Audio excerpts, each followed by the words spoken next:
Welcome to EDU World Space.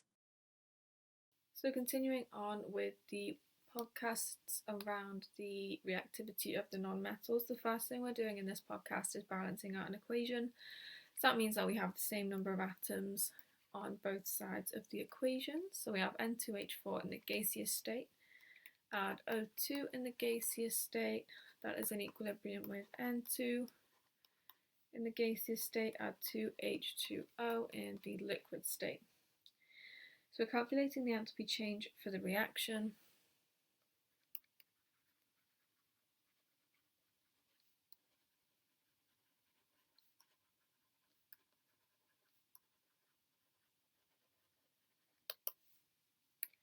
So in order to calculate this, we take the delta H naught of reaction. That is equal to delta H naught formation of our product, subtract delta H naught formation of our reactants. And we get a value of negative 667.06 kilojoules. The next thing we're looking at is to calculate the mass of O2 that is present in a given volume. So we have 9.1 grams of O2.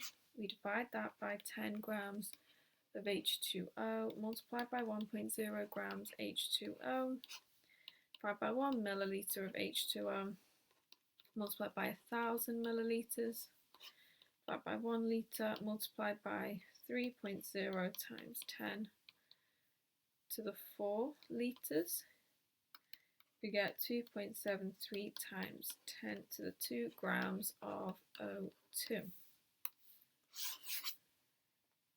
In the last part here, what we're looking to do is calculate the mass of the hydrazine that is required to react with the calculated mass of O2. So we have 2.73 times 10 to the 2 grams of O2 multiplied by 1 mole of O2 divided by 32.0 grams of O2 multiplied by 1 mole of N2H2 divided by 1 mole O2 multiplied by 32.05 N2H2, which is the molecular weight, divided by 1 mole of N2H2 generates a number of 2.73 times 10 to the 2 N2H2 grams.